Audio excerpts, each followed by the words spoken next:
Assalamualaikum warahmatullahi wabarakatuh. Perkenalkan, nama saya Juratul Eka Yulis Anggraini dengan nomor IDIN IDN 0717078505 dari Prodi S1 Keperawatan, Fakultas Ilmu Kesehatan Universitas Muhammadiyah Jember. Pada video kali ini, saya akan membagikan pengalaman mengajar pada pertemuan ke-14 dengan capaian atau kompetensi dasar di mana mahasiswa mampu mensimulasikan intervensi keperawatan baik mandiri maupun kolaborasi pada penyakit kronis atau terminal dengan menerapkan konsep dasar ilmu keperawatan sesuai dengan SOP. Materi yang akan diberikan adalah asuhan keperawatan pada anak dengan COVID-19. Berikut ini videonya. Baik, Assalamualaikum warahmatullahi wabarakatuh. Waalaikumsalam. Waalaikumsalam warahmatullahi wabarakatuh. Oke, baik. Hari ini gimana kabarnya? Sehat semuanya? Bu. Alhamdulillah. Hari ini kita akan mulai untuk perkuliahan ke-14 pada keperawatan anak 2, di mana kompetensi yang akan diperoleh mahasiswa adalah mampu mensimulasikan jadi asuhan keperawatan pada COVID-19 ya, pada COVID-19. Jadi kita tahu lagi tren-trennya nih COVID-19 pada anak ya. Nanti kita akan sekitar 1 jam ke depan ya, kita akan berdiskusi bersama terkait COVID pada anak ya. Jadi kalian nanti di tengah-tengah sesi kita akan mengadakan beberapa diskusi bagaimana sih kondisi COVID-19 pada anak dan asuhan keperawatannya bagaimana. Oke, baik ya. Jadi kalau misalnya ada yang nggak ngerti, jadi nanti bisa langsung raise hand ya, supaya saya bisa tahu gitu ya sejauh mana pemahaman Anda terkait COVID-19. Oke, kita mulai ya. Oh, jangan lupa untuk absensi, jadi bisa menggunakan QR code nanti di akhir sesi untuk dimasukkan ke ke SIA ya. Jadi jangan lupa absensinya biar terrecord. Oke, baik, kita mulai saja. Nah, ini adalah asuhan keperawatan ASKEP COVID-19 pada anak. Jadi kita tahu kondisi Indonesia sedang tidak baik-baik saja. Nggak cuman di masalahnya pada orang dewasa, tapi juga COVID menjangkit pada anak-anak ya. Kalau kita tahu bahwasannya sekarang ini, kalau misalnya Anda sering searching, scroll itu bisa dilihat bahwasannya ada beberapa masalah dengan COVID-19, terutama pada anak. Oke, baik. Kalau misalnya kita bicara tentang COVID-19, kita tahu pengertiannya yang pertama adalah coronavirus disease tahun 2019 ya. Ini adalah bisa dikatakan sebagai COVID-19 atau corona disease 2019 karena pertama kali memang ditemukannya itu pada tahun 2019 gitu ya. Ini adalah penyakit menular yang disebabkan oleh Severe Acute Respiratory Syndrome coronavirus 2. Jadi kalau misalnya kita ngomong itu adalah COV-2 gitu ya. Nah, jenisnya corona jenis baru yang belum pernah diidentifikasi sebelumnya. Setidaknya ada 2 jenis ini ya, yang di mana yang dapat menyebabkan gejala berat, ada yang middle atau istilahnya middle age respiratory syndrome atau MERS, dan juga severe acute respiratory syndrome. Pernah dengar nggak ini? Pernah, Ibu. Oh ya, terkait dengan jenis MERS ya.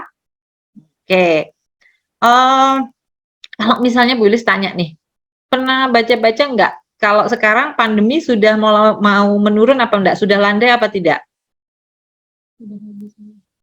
Sudah landai apa enggak? Sudah menurun, Ibu. Iya, memang sudah menurun. Sudah menurun, Ibu.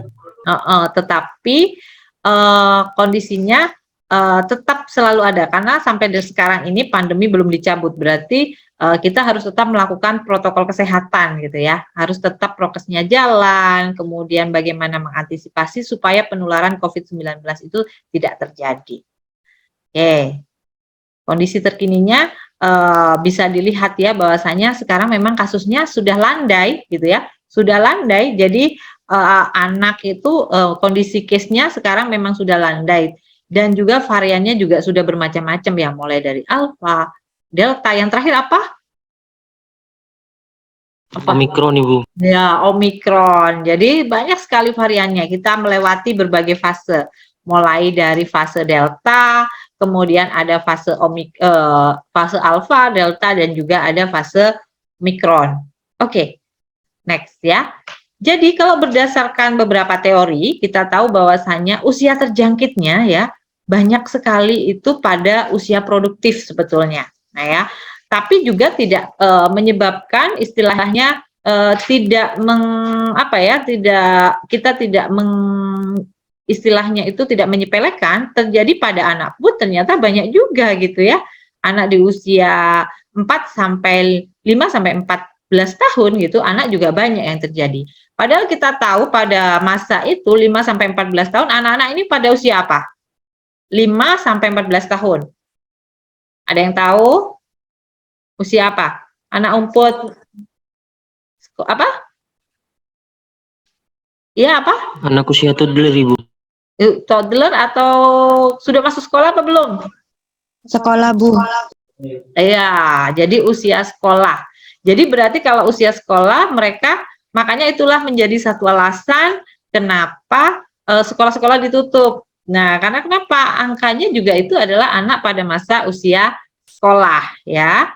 Nah, coba dilihat di sini yang usia produktif itu juga sangat tinggi yang terjangkit kondisi COVID-19. Nah, kalau kita kenalan nih ya jenis virusnya, ya jenis virus corona itu kayak gini modelnya. Jadi ada crown-nya.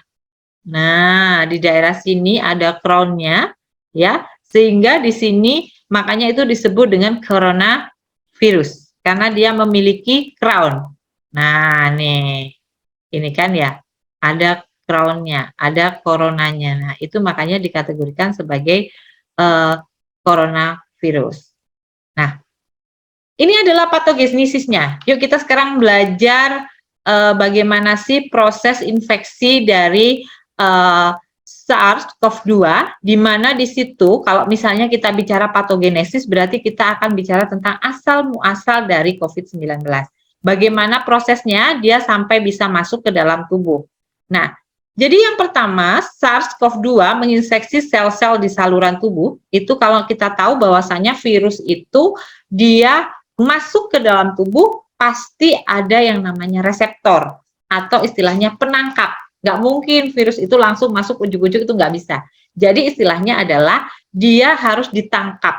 Nah, ada antigen, antibody di mana dia ditangkap. Nah, namanya itu adalah reseptor. Nah, reseptor yang banyak yang bisa menangkap dari COVID-19 ini adalah yang berada di paru-paru dan juga berada di saluran pencernaan.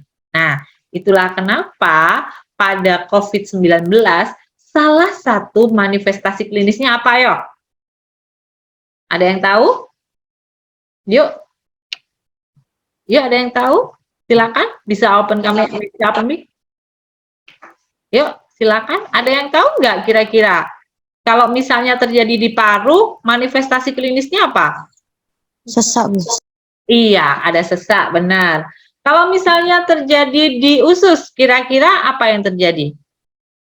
Sakit perut.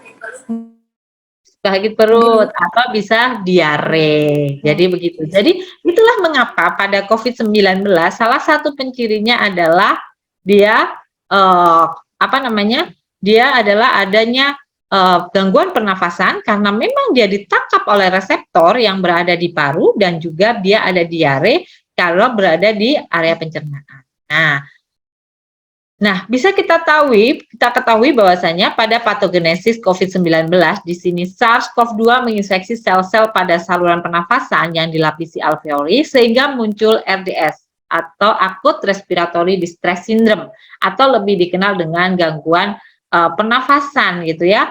Nah, di mana RDS ini akan memunculkan suatu kondisi di mana di sini ada ACLS, kemudian ada RDS sehingga ada kegagalan multigen itu menyebabkan badai sitokin istilahnya ya, sehingga bisa menyebabkan kegagalan multi organ. Nah, seperti itu.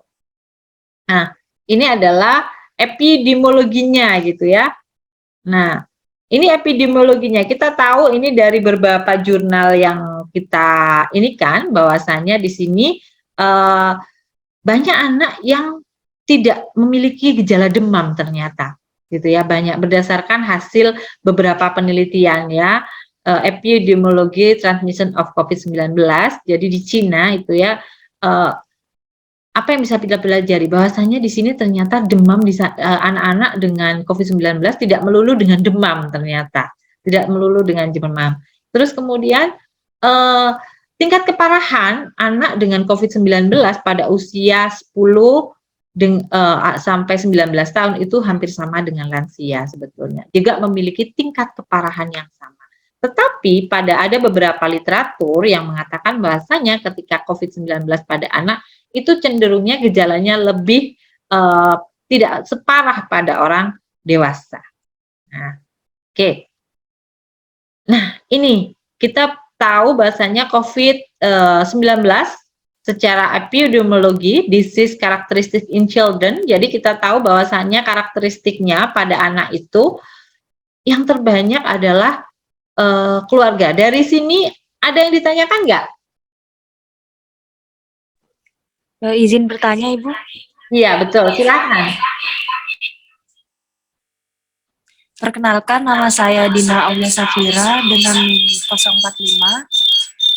Pertanyaan saya, kenapa anak memiliki potensi yang lebih besar terhadap penularan COVID-19? Terima kasih, Ibu. Assalamualaikum warahmatullahi wabarakatuh. Oke, pertanyaan cukup bagus ya. Kenapa potensi besar menularkan gitu ya? Nah, kalau misalnya ada yang tahu nggak kira-kira? Oh, ini ada Erika Novinda ini juga bertanya nih. Oke, yuk silakan. Ditampung dulu sama Bu Yulis biar semuanya bisa berdiskusi sekarang. Yuk silakan, Erika. Oke, izin bertanya Ibu. Ya, ya silakan. Untuk kan terkait COVID pada anak ini, itu berapa masa inkubasi atau isolasi mandiri terhadap tersebut, Bu? Dan untuk pertanyaan yang kedua, itu kan sering dibilang mirip antara bronkopneumonia dengan COVID pada anak, Bu. Itu bagaimana, Bu, cara membedakan antara keduanya? Oke, terima kasih, Bu. Oke. Baik, ada dua pertanyaan yang bagus ya. Jadi yang pertama adalah kenapa anak memiliki potensi yang besar untuk menularkan gitu ya. Karena kenapa? Anak itu kan sifatnya dia karena dia secara kondisi imunitasnya masih bagus ya. Ya.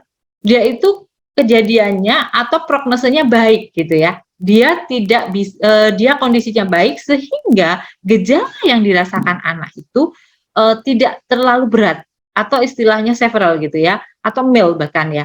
Nah, itu menyebabkan anak itu bisa beraktivitas. Tetapi anak pada kondisi itu dia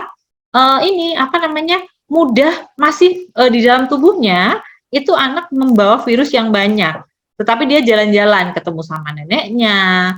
Nah, tetapi dia kan bermain tuh. Nah, pada saat fase bermain itulah yang menyebabkan anak itu membawa virus gitu ya. Dia tetap membawa virusnya, tetapi kita tidak sadar bahwa anak itu membawa virus sehingga mudah. Jadi potensi penularan terbesar itu malah dibawa oleh anak. Karena kenapa? Yaitu karena kondisinya yang mild atau dia kondisinya itu dalam kondisi yang tidak berat gejalanya, membuat anak itu tetap bisa beraktivitas bermain gitu ya. Sehingga kalau dia bisa tetap bermain, maka dia ini kan membawa, nah ketemu dengan orang lain yang lebih rentan, seperti siapa? Neneknya, kakeknya, kemudian teman-temannya yang lain. Nah ini jadi dia potensi menularkannya akan lebih besar. Nah, untuk pertanyaan kedua, betul sekali, masa inkubasinya ya, hampir sama sebetulnya untuk isolasi mandiri pada anak dan dewasa itu sama, antara 1 sampai 10 hari. Sehingga isolasi mandirinya juga sebaiknya masih sama, seperti orang dewasa. Sama. Nah, terus kemudian apa bedanya Bu dengan bronkopneumonia gitu ya? Beda. Yang membedakan adalah hasil PCR-nya. Jadi kalau bronkopneumonia kan kita bisa tahu itu COVID atau tidak berdasarkan hasil pemeriksaan kan. Jadi kita tahu hasil pemeriksaannya itu apa, terus kemudian isinya itu apa gitu ya. Hasil pemeriksaannya kalau bronkopneumonia pasti di situ adalah gejalanya. Nah, kalau COVID-19 jelas yang membedakan apa sih bedanya hasil pemeriksaannya. Kalau memang dia secara PCR dia terdeteksi COVID-19, maka di situ dia dikategorikan sebagai COVID-19. Gitu. Nah, oke, lanjut dulu ya. Nah, jadi penularan terbanyak ini memang pada anak itu adalah melalui keluarga, di mana biasanya anak itu kan cenderung berada di rumah, tetapi kok bisa kena gitu, dari siapa? Ya orang tuanya, kemudian ditularkan ke dia. Nah, si anak ini karena imunnya dia masih kondisi yang bagus, maka anak tersebut kondisinya ini tidak menularkan gitu ya, tidak terjadi gejala yang fatal pada dia, tetapi dia membawa virus untuk bisa ditularkan ke orang lain. Biasanya penularan terbanyak berdasarkan hasil penelitian yang dilakukan di Cina itu pada tahun 2020, penularan terbanyak itu malah di fasilitas kesehatan.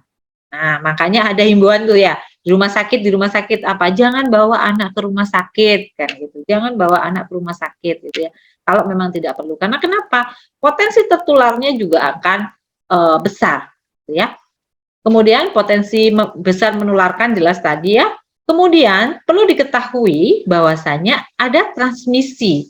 Nah, transmisinya di sini ada melalui droplet, aerosol, dan ada juga konjungtiva. Nah, ini adalah droplet, aerosol, dan konjungtiva. Ini adalah transmisi yang bisa dilakukan oleh COVID-19.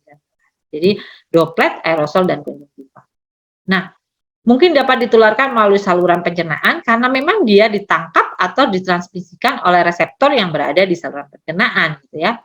Nah, belum ada bukti yang memadai gitu ya. Nah, perlu diketahui ini untuk ibu-ibu yang ini menyusui gitu ya. Ini terjadi pada saya. Karena saya pernah terinfeksi COVID-19 dengan posisi saya sedang menyusui. Jadi waktu itu saya mengalami COVID-19, kemudian posisi saya sedang menyusui anak saya. Nah, bagaimana? Saya membaca beberapa jurnal, ternyata tidak ada, belum bukti memadai adanya transmisi dari ASI ke anak. Gitu ya, tidak ada. Jadi transmisi dari ibu ke bayi itu yaitu biasanya adalah melalui droplet. Jadi ASI tidak membawa gitu ya, tidak membawa. ASI itu tidak membawa. Sehingga bagaimana cara supaya saya bisa untuk menyusui tanpa menularkan pada anak. Pada waktu itu anak saya kondisinya masih dia masih negatif, sedangkan saya sudah positif.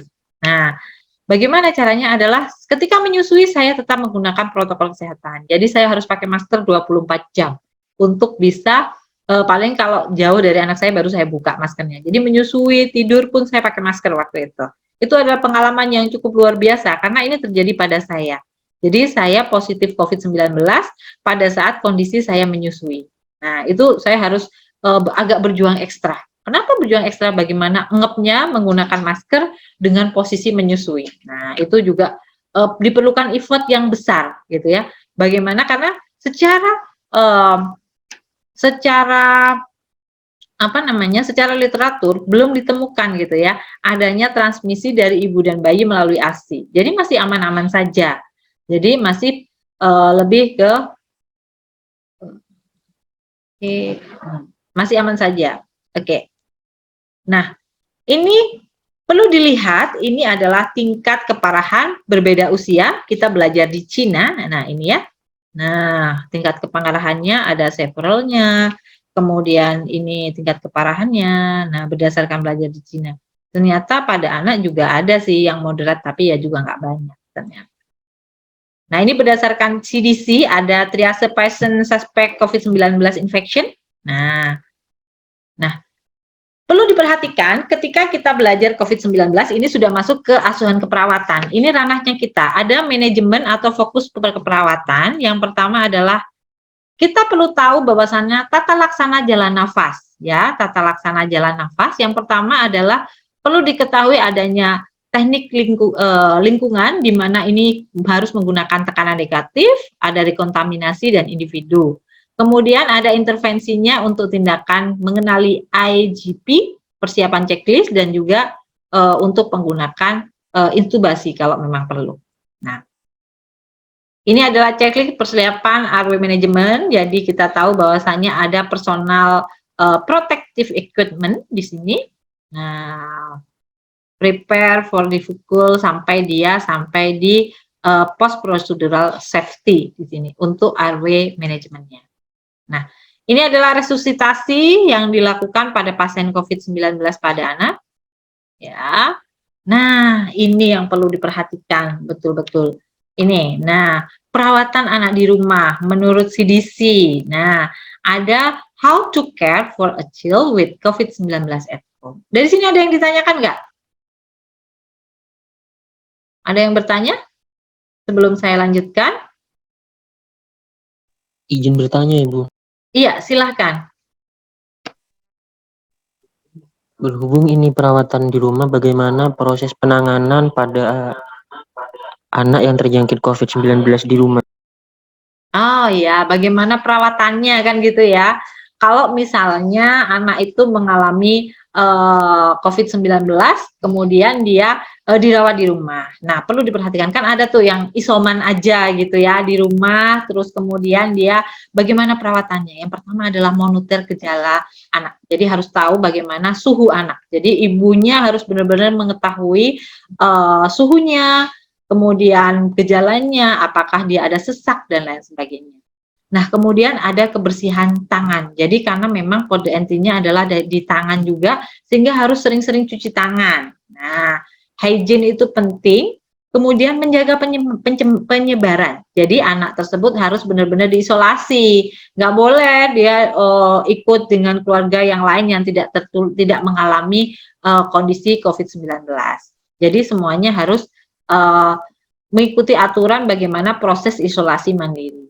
Menjaga kebersihan lingkungan, jadi bagaimana lingkungannya harus selalu didesinfektan, mulai dari tangan, pegangan-pegangan pintu gitu ya. Nah, ke dapur dan lain sebagainya itu harus dijaga. Kemudian monitor gejala maksudnya di sini kalau memang terjadi kondisi yang perlu anak segera dibawa ke rumah sakit, maka anak tersebut harus segera di rumah sakit. Jangan diimbu istilahnya ya. Dibiarkan, ditunggu, nggak apa-apa. Nanti pada kondisi shock, nggak sampai di rumah sakit, kita udah mengalami shock. Nah, ini yang bahaya. Nah, jadi harus paham gejalanya, monitor gejala. Jadi kalau memang RL-nya atau di situ respiratory rate-nya sudah tinggi, maka harus segera dibawa ke rumah sakit. Oke, baik. Oke. Saya rasa cukup ya. Kemudian ada tugas dari saya untuk mahasiswa ya semuanya, yaitu mencari jurnal artikel internasional terkait intervensi keperawatan ya. Nanti intervensi apa saja sih yang harus dilakukan berdasarkan jurnal dan artikel ilmiah ya. Ada beberapa tugas baca, nanti akan saya share di grup beberapa artikel juga yang bisa dipelajari. Baik, dari sini ada yang ditanyakan. Nah, jangan lupa perlu diingat tadi bahwasanya COVID-19 pada anak itu penyebarannya juga hampir sama, yaitu melalui droplet, infection, konjungtiva, dan aerosol. Ya, terus kemudian keparahannya memang tidak parah atau lebih cenderung gejalanya adalah mild, tetapi di situ anak sebagai pembawa. Ya, oke baik ya. Nanti tugasnya bisa diupload di study ya untuk tugas artikel terkait intervensi keperawatan pada COVID-19. Oke, mungkin itu saja kuliah kita pada siang hari ini. Saya ucapkan terima kasih. Jangan lupa absen ya. Absensi jangan lupa, kemudian tugasnya dikerjakan, saya akhiri perkuliahan sore hari ini, siang ya, masih siang. Yang hari ini, billahi taufiq wa hidayah. Wassalamualaikum warahmatullahi wabarakatuh. Waalaikumsalam warahmatullahi Terima kasih, Bu. wabarakatuh. Terima kasih, Bu. Terima kasih, Bu.